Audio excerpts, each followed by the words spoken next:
Human trafficking has been on the rise among Ugandans and other people. And not only young children are being trafficked, but also adults, even you putting on a tie. And there are so many reasons that attribute to human trafficking. I'm here with the Deputy National Coordinator in the Coordination Office of Prevention of Trafficking in Persons, Mr. Basalirwa Kigenyi, Derrick. And he's going to take us through so many ways of how people are being trafficked, both in Uganda and outside Uganda, basing on the report that we had on 22nd when Ugandans were returned back. You're most welcome, sir. Thank you so much, Madam Serena, and our dear viewers. We are glad to have you. Again, allow me to introduce myself for purposes of our viewers. I am Basalirwa Kigenyi, Derrick, a Senior Immigration Officer, and also the Deputy National Coordinator in the National Coordination Office for the Prevention of Trafficking in Persons for Uganda. We premise here at the Ministry of Internal Affairs. Now, first of all, our people may not know what the National Coordination Office does in prevention of trafficking in persons and how it comes about.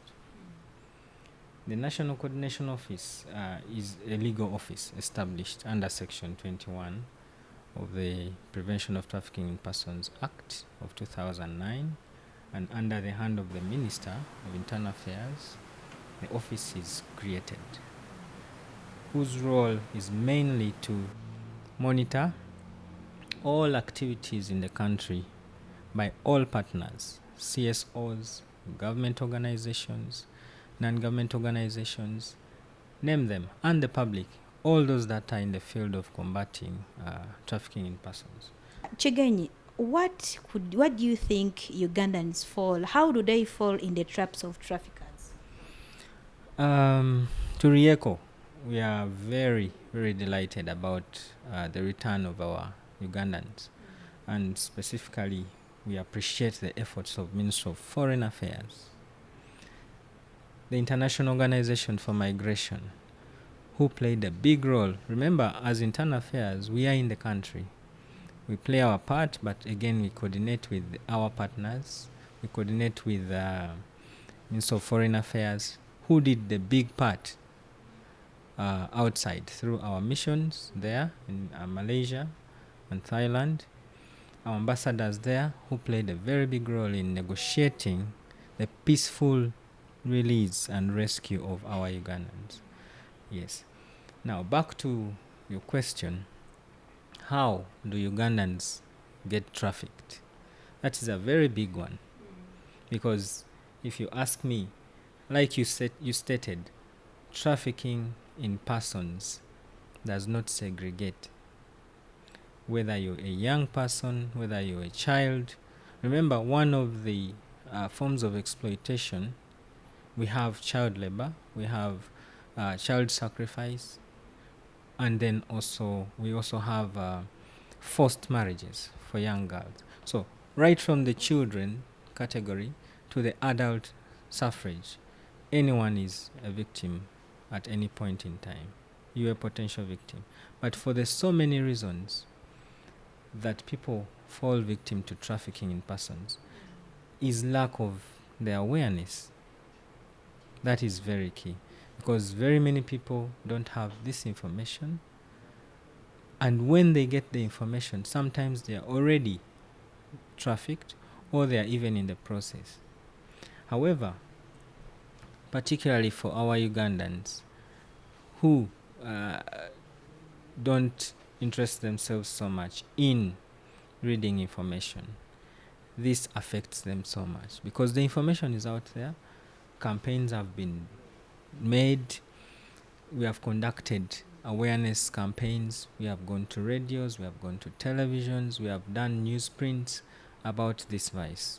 And by the time you interact with our Ugandans, like the case of the 23 victims that you mentioned from Myanmar, They will tell you that they didn't even know this was happening to fellow Ugandans, only to get to Myanmar in rebel captivity and realize that actually some Ugandans were still coming in at the same time. Okay, so this goes on to show you that whereas there is information out there, very few people pay attention to it or take it seriously, because we put the information out there, but still you would get information that some Ugandans are still being brought in even after the information going around. Secondly, I would say the vulnerability of people renders them victims, potential victims to trafficking. Vulnerabilities cut across. These vulnerabilities can be related to poverty, unemployment, which is also a problem.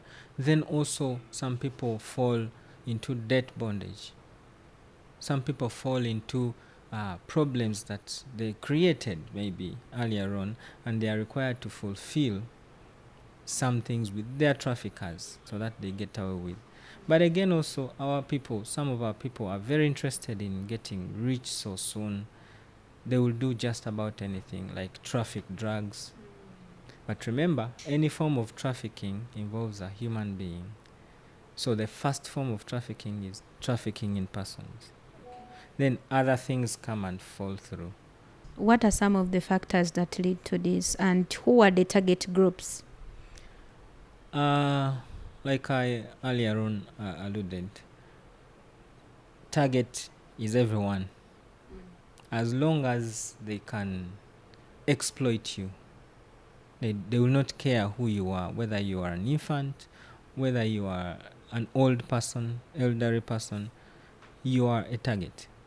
This also goes into levels of social status. Educated or not, you are potential, very much so. And these days, now that the trend has changed with this information technology and AI and the like, the educated, the so-called learned persons are actually the ones falling victim to being trafficked, mostly. Really? Yes, because they're the ones that can use these gadgets. They're the ones that can access the so-called opportunities online. They're the ones that even have the money, actually. Exactly. Who can afford to pay for a visa, who can afford to buy a passport, who can afford to travel. Even travel domestically, moving, let's say, from Kisoro to Kampala. Those who can afford are the ones that will make it here, but yet they are being trafficked into bars and hotels and name it. Okay. Yes. What are some of the measures that you have put in place to curb human trafficking in Uganda? Government has done so much, I must say, from the time of the enactment of the Act in 2009 and the times before, but so much has been done. Formulation of legal frameworks like the Prevention of Trafficking in Persons Act, the regulations of 2019 of the Act, the national action plans. We are yet to review the current one. It's always a 5-year plan. The national referral guidelines for victims of trafficking in persons.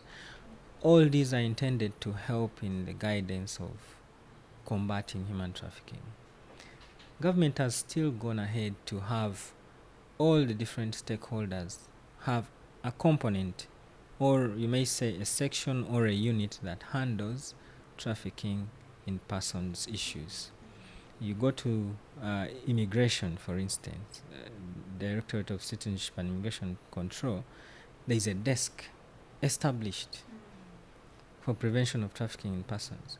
You go to Uganda Police, there is a whole unit at the CID offices that attends to trafficking in persons. You go to the DPP's office, there is a whole unit there.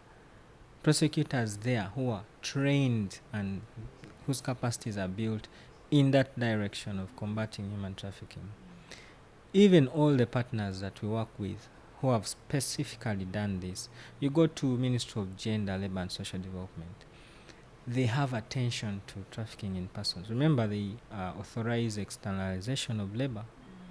And that is a field where we have some Ugandans who are being trafficked through some of these abuses of company rights. So, aside from what you may see as legal frameworks and what have you, we have campaigns every time, every now and then, that are ongoing. Capacity has been built in the fields and outside.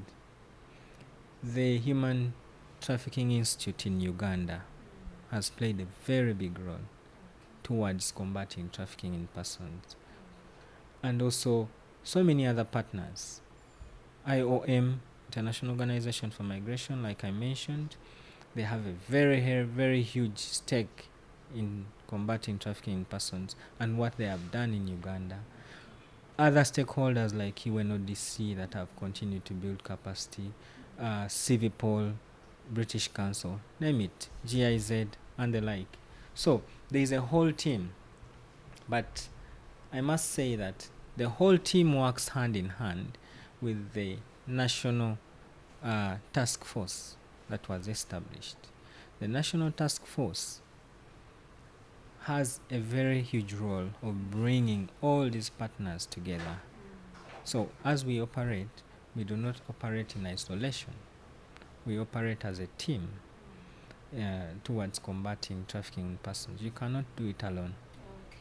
Yes. Just lastly, because I believe human trafficking does not involve going abroad only, or even amongst ourselves we experience all those things of human trafficking.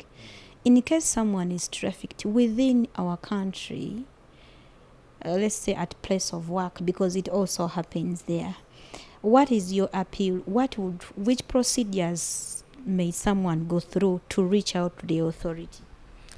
First of all, I must mention, in the Prevention of Trafficking in Persons Act, it's a duty of every citizen or anyone, not even just our citizens, because in Uganda we have non-citizens who reside here also.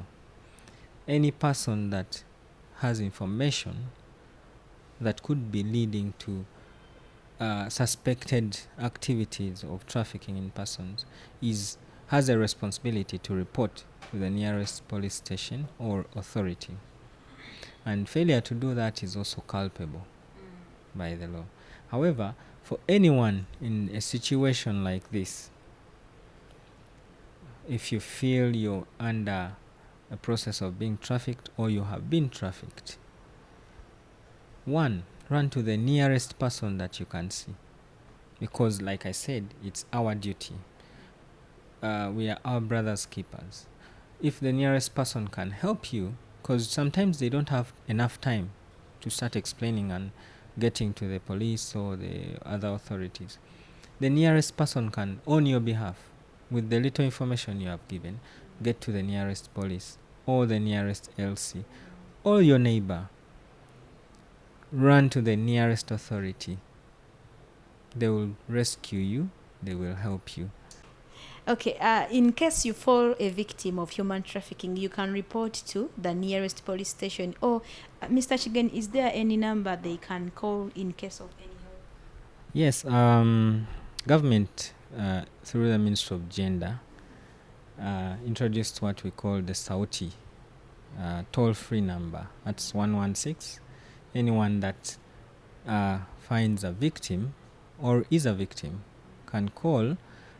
This number specifically helps children in this position. However, the Uganda police introduced the U-Police Mobi or mobile app.